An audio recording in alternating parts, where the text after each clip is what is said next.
And a friend of mine named Peter Webster. Peter Webster lives in France, and for reasons best known to him, is not welcome in the United States. But Peter is a major theoretician and worker with some of the ancient systems, particularly some of the Greek rituals that use psychedelics that lasted 600 years. And Peter, I think, says it very nicely. He says, the past few years have been marked, at least for those having the intellectual honesty to recognize it, by a decided and cautious resurgence of many of the issues and causes of the 60s counterculture.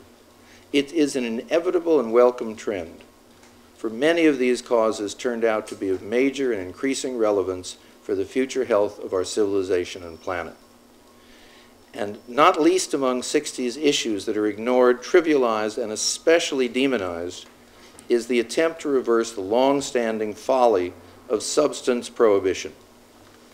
The century-long Procrustean effort by moral entrepreneurs to banish from human desires the natural and instinctive tendency to seek instant, interesting and rewarding chemically altered states of consciousness. The leaders of this singular fanaticism have come mostly from the more puritanical segments of American society. And history shows us that modern prohibition springs from the mind of a small cohort of devout zealots whose methods, hypocrisy, and professed moral stance leaves little doubt that a dubious religious fundamentalism is at the root of their convictions. These messianic true believers have foisted prohibition on the entire world as if it were the long-lost 11th commandment. Now, that's fairly formal, and I think that Peter has captured it beautifully, which is, one of the questions is, why is there a worldwide prohibition? Well, one of the reasons is because the biggest bully on the planet pushed for it and basically said, if you really don't do what we want, we will hurt you. And as we know, they're good at that side of, that part of foreign policy is well understood and has been for decades. So what are we trying to come to? What are we trying to work on? What are we looking at tonight? And let me quote my favorite psychologist, who's the only one, not the only one, but the one who wrote better than 99% of all the others, and who invented a field called psychology, William James. Whether my treatment of mystical states will shed more light or darkness, I do not know, for my own constitution shuts me out from their enjoyment almost entirely, and I can speak of them only at second hand. But though forced to look upon the subject externally, I'll be as objective and receptive as I can, and I think I will at least succeed in convincing you of the reality of the states in question and of the paramount importance of their function.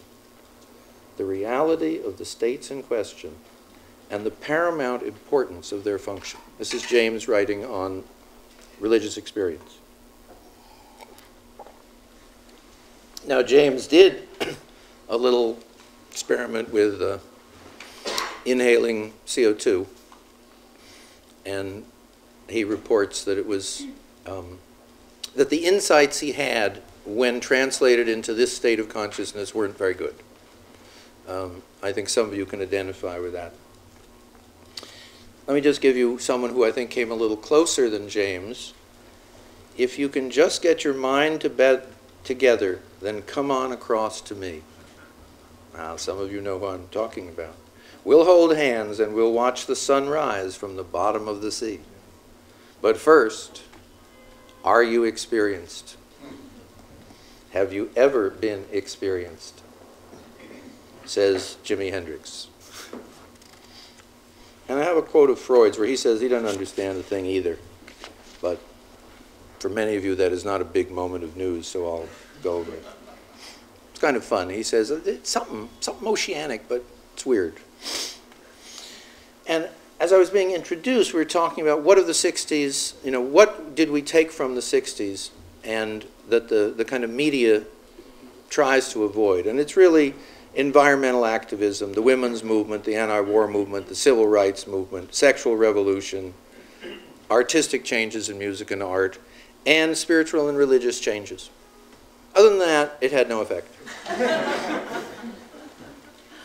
And what's nice about that list is that those are all the things that have made us feel that the human race is decent. Those are those trends. The other trends we'll talk very briefly about. And Ralph Metzner, who I hope some of you will hear tomorrow, and I'll mention where he's going to be. Society has been moved by what Metzner calls deep ecology, a transcendental, out-of-this-world experience from which you realize that everything alive has an intelligence with which you can communicate. Thinking differently, we transform our relationship with the natural world. And what Metzner says, we become an enhanced network of higher beings, which is cool if you think you are one. And if you think you know people that are one and you'd like to join them, that's also cool.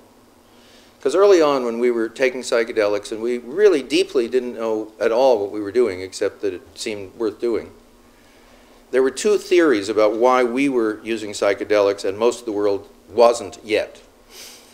One is we were special. We were terrific. We were higher beings. We were the elect. We were those whom the angels blessed, and blah, blah, blah, blah, blah.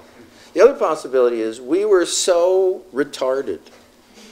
We were so deficient. We were so blocked in our awareness that we needed to be kind of hit across the head with a 2x4 before we'd notice anything. There was evidence for both. And I certainly felt a lot of what that second group was like when I realized what I was not seeing prior to working with psychedelics, and the incredible obviousness of all those things once I had. So if we're an enhanced network of higher beings, that's if we get our act together. And I'm suggesting tonight, let's get our act together. As they would say in certain other venues, the revolution starts here. And the only difference from that popular song is it may be televised. But the camera's only on me, so your identities are covered. And I'm watched forever, so the hell with it.